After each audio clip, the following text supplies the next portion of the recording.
My best moments in life are through sports. We didn't really have a Saturday on Sunday. There wasn't one. My dad would say, we work, we let others do in politics. Organizations are all about people. You learn a lot more when things get tougher. Going to Sweden and sitting there with management there, and people will laugh because as an Italian, you get excited about things. In the Nordic culture, you don't react. You find out that you look at backwards and what happened in your life through times, and you say, well, how did it happen? Was that written somewhere? Welcome to Sports and Outdoor Mentors. In this episode, the first of a two-part series, I chat with Franco Fogliato, the Chief Executive Officer and President of Salomon. Franco started his career in junior sales roles, but quickly progressed to senior leadership positions with market-leading brands, including the North Face, Columbia Sportswear, and now Salomon. I chat with Franco about key moments throughout his career, his passion for outdoor sports, his military service, plus much, much more. Before we get into the episode, I have one favor to ask. Please hit subscribe. This helps us to continue to grow the channel, elevate the content, and to bring you insight from more great leaders from the sports and outdoor industry.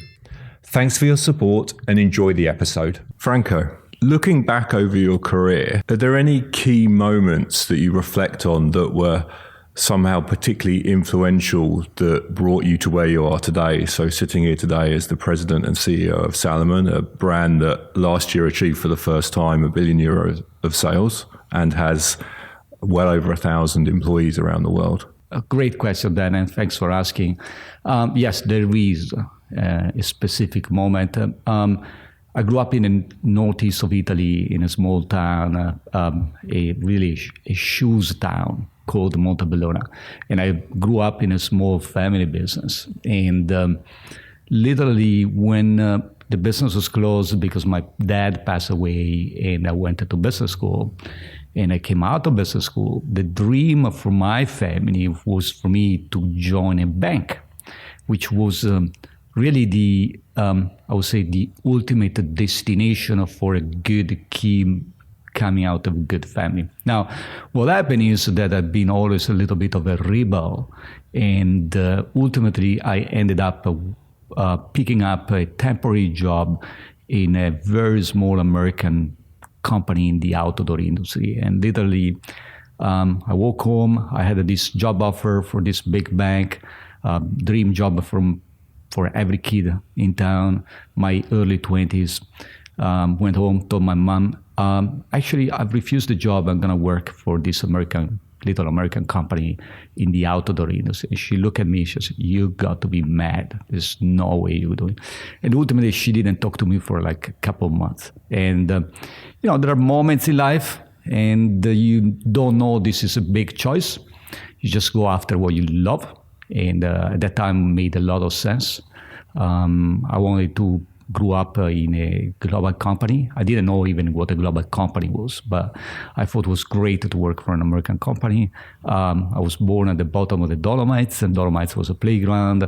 Was the outdoor industry. I was on a military service as an alpine team, and literally I loved what I was the mountain, the climbing, the hiking, and the skiing, and it made sense. I was going to work for a company that was doing what I love to do, and that was a big decision. Because eventually I ended up traveling to the US, which was something early days in the mid-90s in a small industry. I ended up challenged by different cultures, with global people, with people that weren't Italians, and all of that has been a big change. And I keep saying, if I was going to work for a bank, I would have probably a completely different light, And I didn't know that was a big choice. I just did what I thought I would enjoy most. You mentioned there a lot about your love. In fact, I used the word that you use, your love for outdoor sports. So, but where did that love come from? And was that something that was part of family life when you were growing up? I would say so. We were born at the bottom of the Dolomites. My dad was a hard worker. He he really, and that was pretty much the industry coming out of the industry and the village coming out of the Second World War, the 60s, the 70s. It was a very entrepreneurial area. So he didn't have a lot of time for sports. But I grew up in sports. I played soccer, very good level. I did a lot of outdoor activity. And literally, personally, I felt that my family were playing a lot of sports. But literally, I felt sports was really what was I enjoyed the most. Whether it was a team sport or individual, getting out there was absolutely what made me feeling well. And my best moments in life are through sports. So it's been since I was young. It's continued, it's evolved with different sports, and I'm still competing and battling out there in the outdoors, or even if I can, sometimes I get into a soccer game. I just love it. You mentioned there that your father was was working really hard when you were young. Do you think that work ethic has influenced you? Because I think, when I look at your career and the roles that you have, I mean, there's no other way than to work extremely hard to be successful, I think. Yeah, for sure. It's I call that probably one of the biggest assets I've got from my family. The other one is the respect and the tradition and family. Still, my wife and I are a little bit the two rebels of the village because we left the village. Since 20 years, we live abroad. All our family members are still in town. So we're very close. My wife's family and my family are very close. We grew up in the same village. Yes, that culture of respect for work, for passion, is definitely one of the biggest actions. I keep saying I don't have a job. I literally don't. I mean, this you can't call it the job. Look around you. You've got skis, running shoes, hiking. I think I'm probably I reputate myself as one of the most fortunate person in the world. I do what I love. I don't consider this being a job. That passion for work and respect for work is probably one of the biggest assets that come out, in particular from my dad. We didn't really have a Saturday on Sundays. There wasn't one. It was my dad would say, "We work, we let others do in politics," which you can agree or disagree with this, but that was his statement. That respect for the culture of work was absolutely the key asset, and he was able to do that with passion. That's the other big difference. I would remember cleaning the place where people were working on a Sunday with my dad ordering pizza and Coke as a reward. And that would be one of the best time we ever had with the family, just regrouping. So the work was going beyond being something to do, was a way to connect the family, a way to regroup in a more confidential way. And all of those are great assets that I've been using over the years. When we get management together, I bring management in an offsite. It becomes a little bit what we used to do with my family. Going in a place, regrouping in a more confidential way, getting away from the daily business to reinforce the link across the different members. And this is a great asset.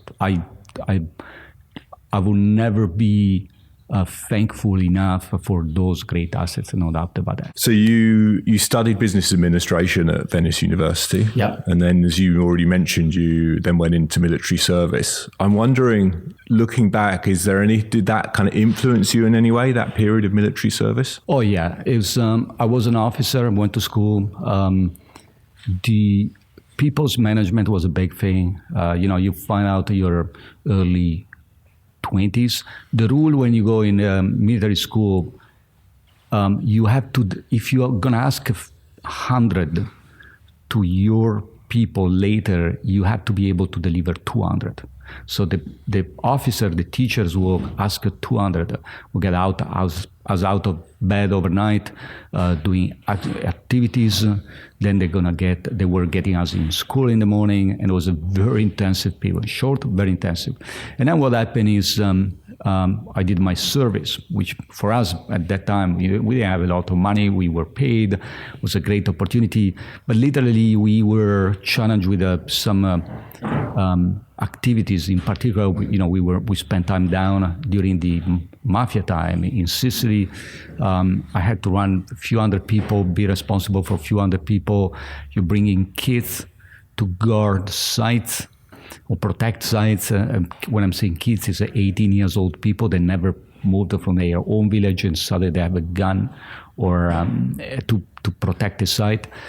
So there are learning lessons, very many learning lessons about your people taking care, going beyond to understand what's happening in the back, what their mental situation, mental status, taking care of them, feeling the responsibility that, what you do will be influencing several hundred people. And that was, when you do that at the early 20s, boy, I tell you, the sleep is not great. Now, did we know exactly what we were doing? I wouldn't say so. We were learning. And we had a challenging situation. And you know what? We learn more from this challenging situation than what we learned when things were going. But definitely people's management was a big thing coming out of that. You would, literally, you come out of school, you get into I call that the washing machine in the military school for 6 months. And then you got thrown out there to run a few hundred people, and literally you say, okay, how am I going to do this? In your early 20s, you don't have 30 years of experience at the back. So that was a great learning school, in particular for people, taking care of people. Ultimately, organizations are all about people. And that's where the learning was great there. So you've worked for some very prominent names in the industry. So obviously to name but a few, so North Face, Billabong, Columbia, now Salomon. When you reflect on your career path, how do you feel about it? And looking back, is there anything that you'd do differently if you could do it all again? Great question. I think yes, I've been fortunate to work with some of the best brands in the planet. No debate about that. My early days with North Face, I was young. I lived through many phases. North Face, prior acquisition, after acquisition, was a great learning curve. Did different jobs, had great mentors and people. I didn't even know what a mentor was. Literally, people weren't talking about mentor. I just had a boss who was great, and it's been one of the greatest assets I had at that time. I never really had a very high responsibilities. And that was the phase one. Again, it was literally learning about how a global company works, how you interact with different cultures, spending a lot of time in the US.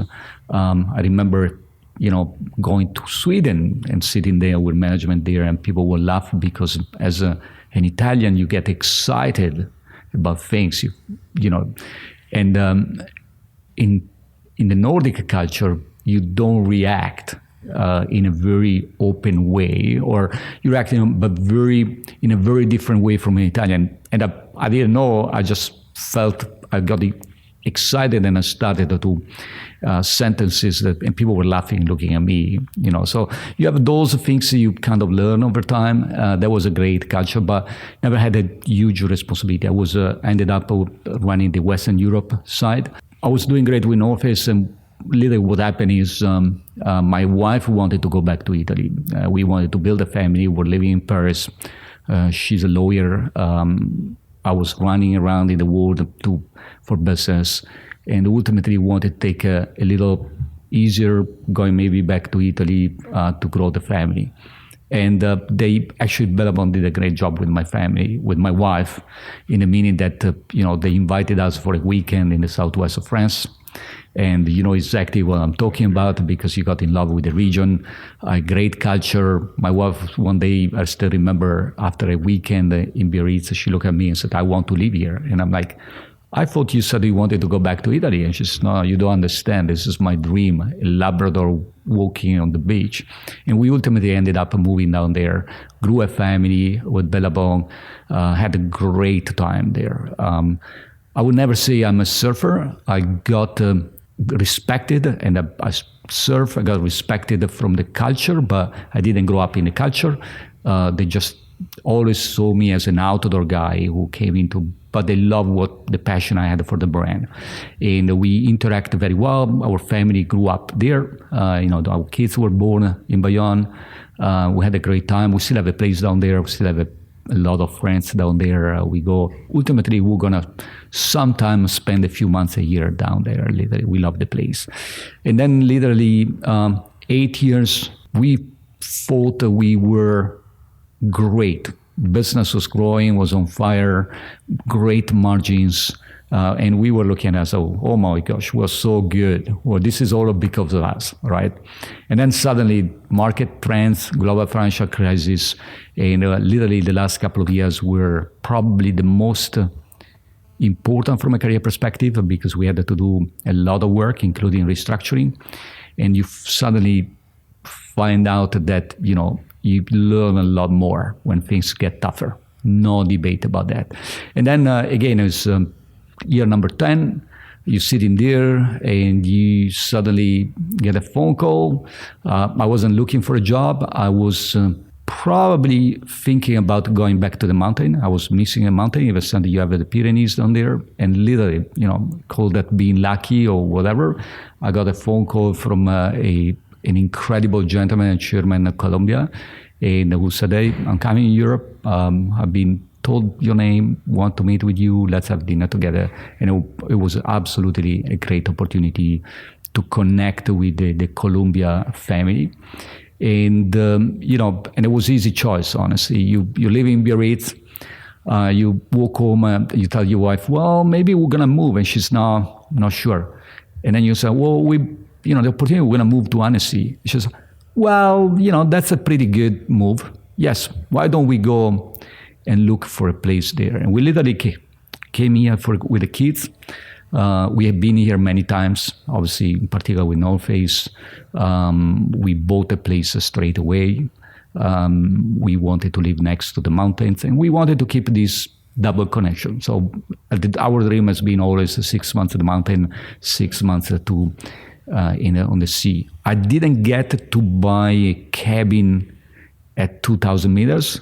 I was not successful with my wife with this, but we got a great place outside Annecy.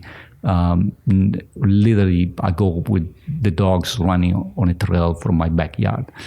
And that was a change in lifestyle, great opportunity to connect with an unbelievable brand, completely different from North Face, but still one of the brands that built, one of the largest outdoor brand, as well as a brand that built the outdoor industry in a different way from North Face. It was a great ride. Actually got the opportunity and pleasure and the honor to meet you there. We had a great time. It was a little tough at the beginning, but then things turned out very well. And we were doing great. And one day I got a phone call, chairman and the board said, well, Fik, we like what you've done in Europe. Maybe you can give us a hand.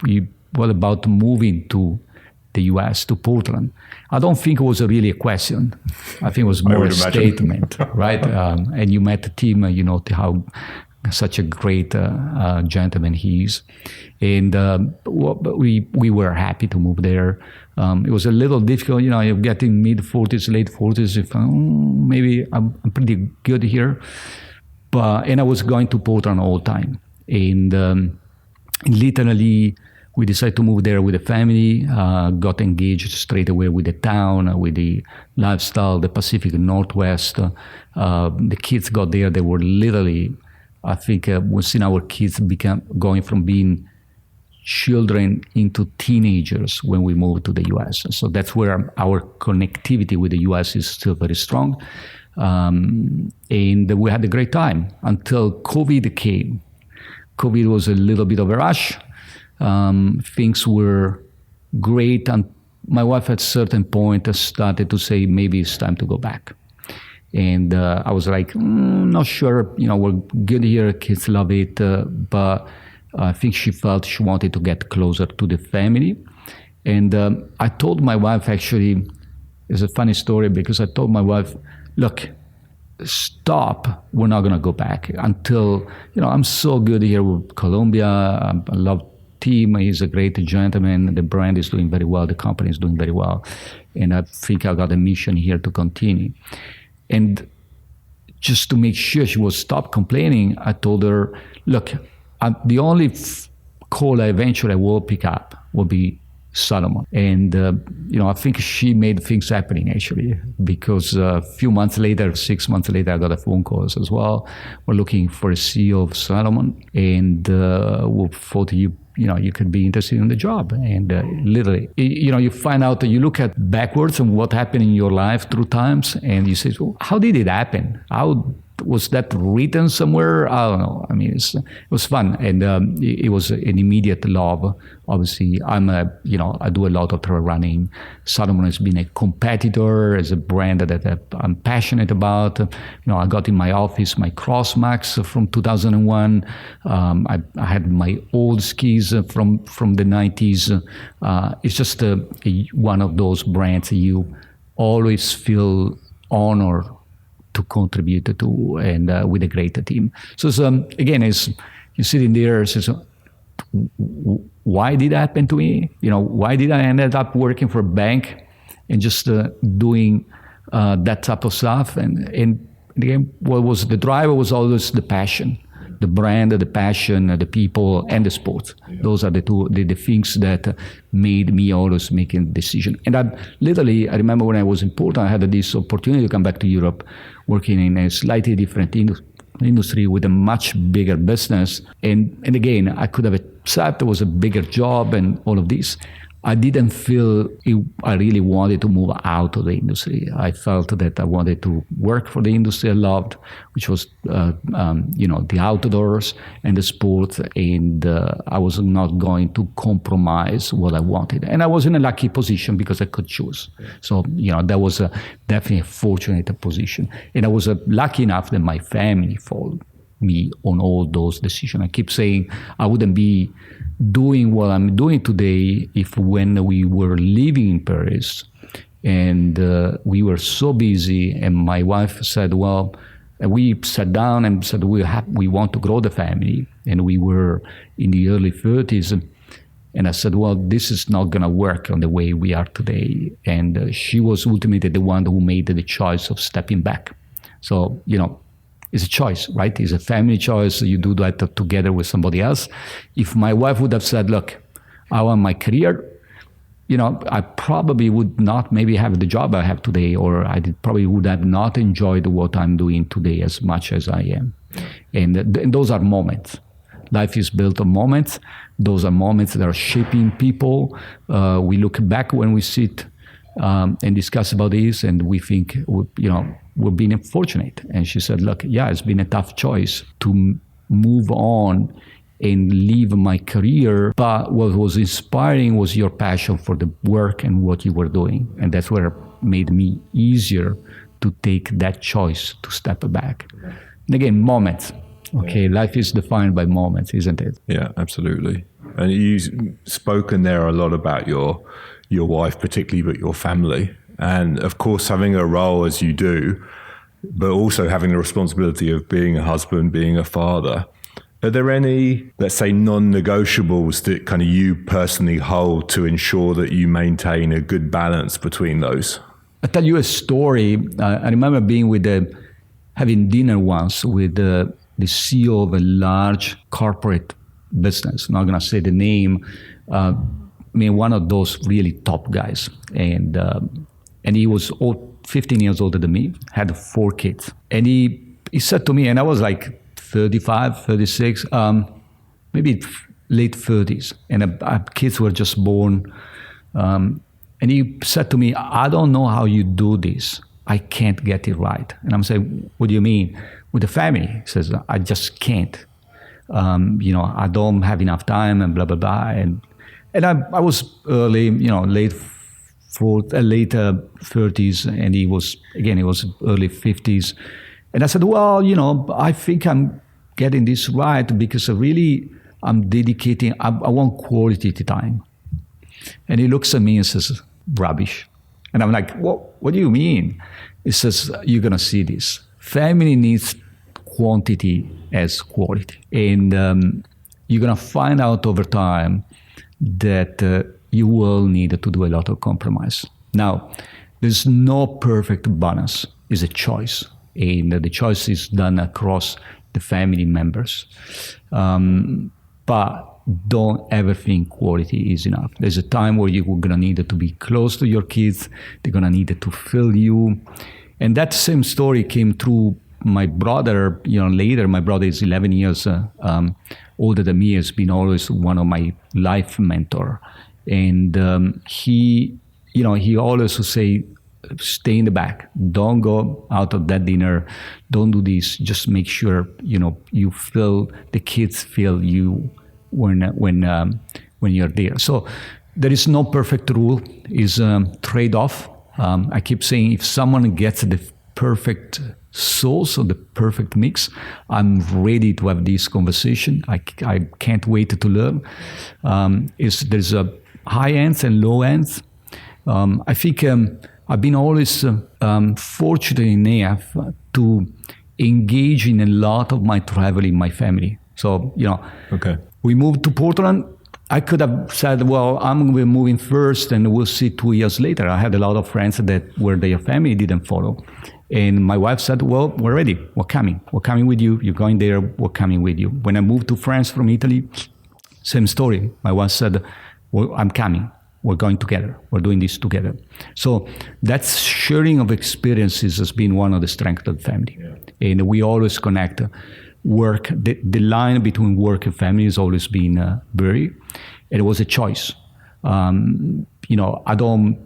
wife will say, how many hours do you work in a day? 24, because you never stop. And, a lot of people says, well, you have to be able to cut between the two. I can't.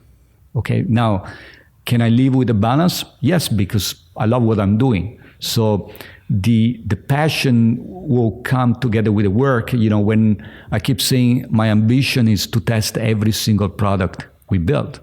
And I try hard. So when I get out of the office and I go home, if I go for a run or a walk with my wife and the dogs, I'm just going to put on a new pair of shoes. Is that work? Is that a passion? Is that family? I don't know. It makes no difference to me. I've been always fortunate enough to combine the two things. And I've been always fortunate enough to have a great family that follow me and they share that passion with me. So, my battle with my kids at the moment is about, what kind of skis are we going to use for winter? Is that, we were in a store here a week ago and I was trying, well, maybe you should get a split board. And he's like, no, I don't want the split board. I want to use ski touring skis. So it's, all our debates. So it's, people sometimes will think that's not very good because you got to keep work separate. I think every family finds its own balance, and I think I've been great enough that my family has been sharing my passion, and we live this as a lifestyle.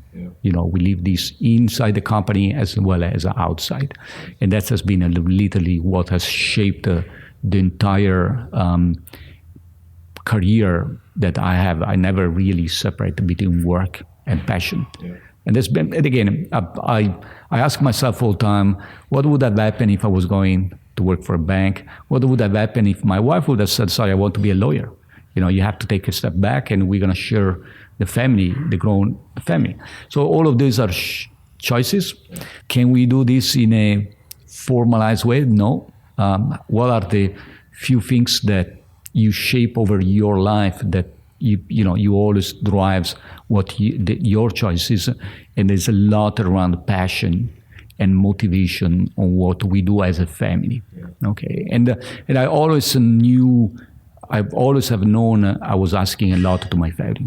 I mean, I have high expectation at work and with the family, but at the same time, and again, people will say, we don't care. We just want simple life. We want to live, just work few days a week and just get out and do nothing and relax.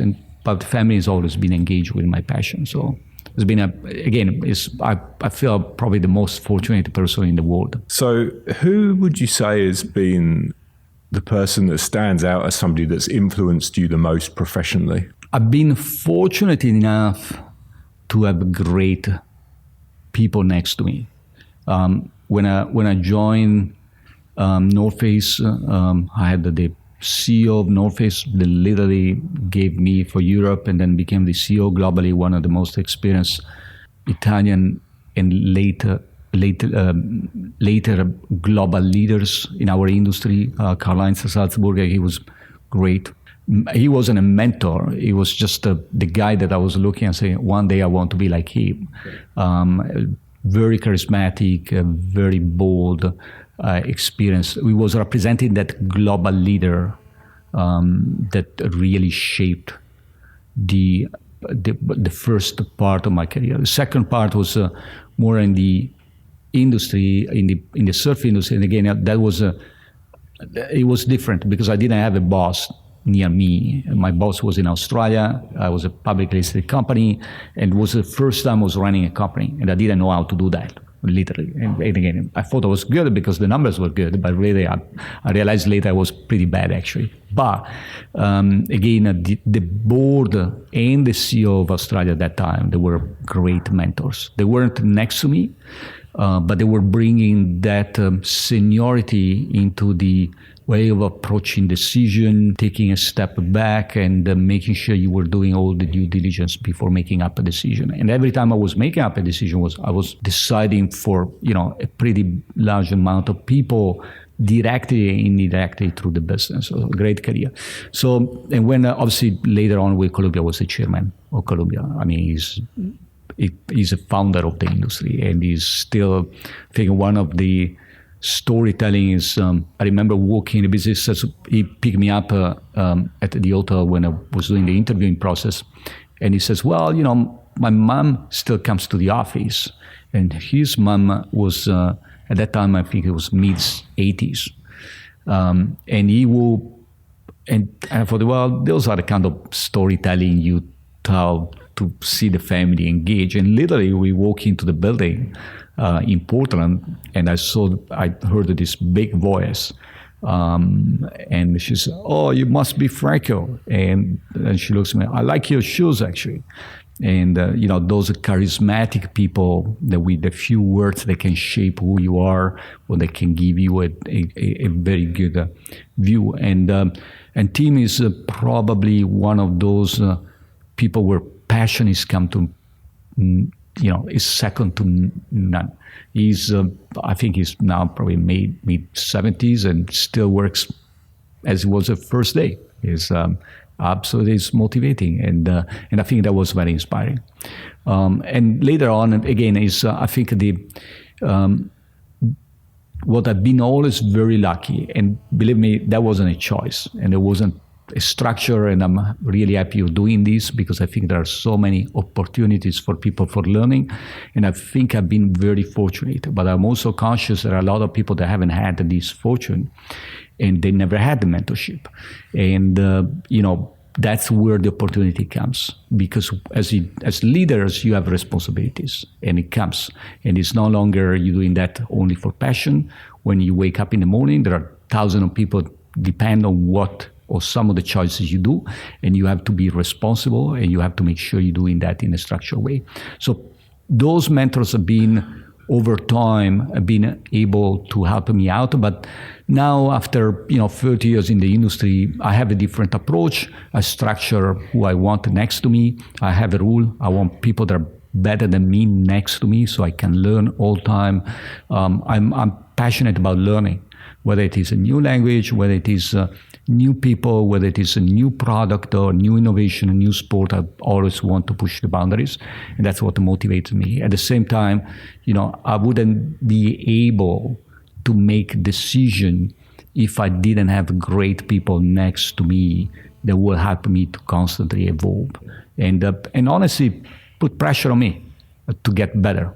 When you have when you go running with someone that is stronger with you, and the climb comes, and you see the guy going faster than you, boy, you feel a lot of pressure. Same story when you go skiing, and you see, whatever off-piste or piste, and you feel the pressure, and it's same story. You push the boundaries, and that's where I think the sports industry and the outdoor business is all about, and that's what makes people better. That's why one of the reasons why the industry has been growing and has become a lifestyle, because it goes beyond the way you look like into who you are.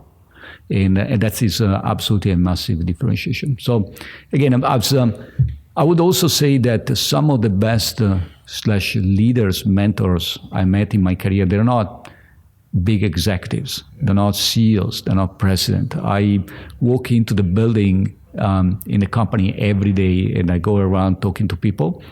That's where I found some of the most inspiring leaders. People that don't have my responsibility, but they have the same passion and engagement. That's what is feeding me. Their smile, their happiness, their joy for what we do. Even said that they're not great, big executive, they're just people that are passionate about what to do. That's what is feeding me, and that's what makes me better every day. That's what makes all our executives better. Yeah. So those are some of the kind of rules I've tried to establish over time. And again, I'm very thankful for what you're doing, because I think I've been very lucky, but I think there are a lot of people that could have benefit for the experience we've done. And again, I got, you learn more from mistakes, and I guarantee you, I got hammered several times from my boss and in different situations, or for people next to me that were better than me. And boy, you kind of hit the wall. And yes, it's not how many times you fall down, is how many times there's always need to stand up once more, and that was make the difference. So learning by mistakes is very important, but it's also very important making sure that you have a structured way to constant learning, because obviously the more you grow up, the more your mistakes have impact on other people. So that's where you have the responsibility. You could say, well, doesn't matter if I make a mistake. Well, it does. It has an impact on the business, may have impact on jobs, and that's where the responsibility comes together with the opportunity, I would say. You mentioned the pressure, and I think in any senior leadership role, I guess any role to a certain extent, pressure can sometimes lead to stress. Stress can sometimes lead to anxiety. Do you have a way to manage that yourself? Because I'm sure over your career there's been periods of high stress. So for sure, I go skiing and go running. Okay, this is what I suspected, but as simple as it is. Yeah. No, I think look, I have a rule of I don't always achieve that, but at least I train 1 hour a day. Yeah. And it's difficult because when you jump on a plane and all of this, but literally I was a soccer player, doing a lot of sports in the mountain. I was a hiker, I was going skiing, but I never looked at running as something very important in my career, or what I wanted to do. I was running for training. And ultimately I got into running and trail running because I was traveling.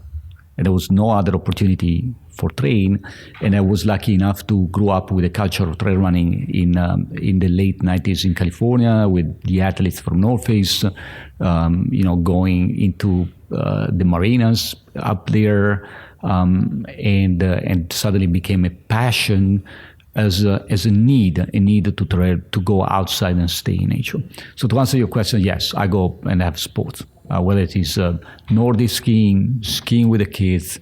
I call that the zen that comes with the sport. People do yoga. Yeah. I go for 2 hours run, and I go up in the mountain. It allows me to connect with nature, and I truly believe nature brings things back to simple. When we run a busy life, planes, responsibility, board meeting and stuff like that, ultimately we'll get a little, I wouldn't say lost, but it gets complex. How do we bring that to the lower level? Nature, sports, And that's, to answer your question, that's what I do. And sometimes I have the pleasure to go here in the company, at lunchtime, I connect with people. I think one of the things I got told was like, oh, this is the first time we have the CEO of the company coming running with us. And I'm like, well, you guys want to have fun yourself without me? No way. I want fun. That's why I'm in this industry. So the passion around sport is what is driving. And again, as people do, my wife does Pilates, okay? People do yoga. I go running, and I love it.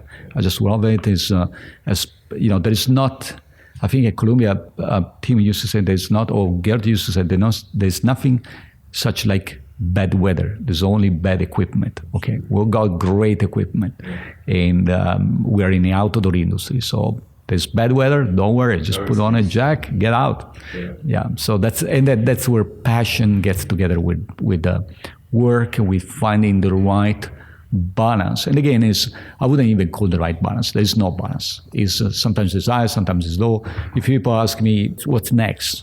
I'm gonna run and ski, okay? And the dream when I came to Salomon was ski in the morning, trail running in the afternoon. And that still is my ambition. I don't get enough of that. Okay, well, I'm working hard to get there. Great. I hope you enjoyed the episode as much as I did. We love to read your feedback, so please leave your thoughts in the comments below. Thanks again for your support. See you soon, and don't forget to subscribe.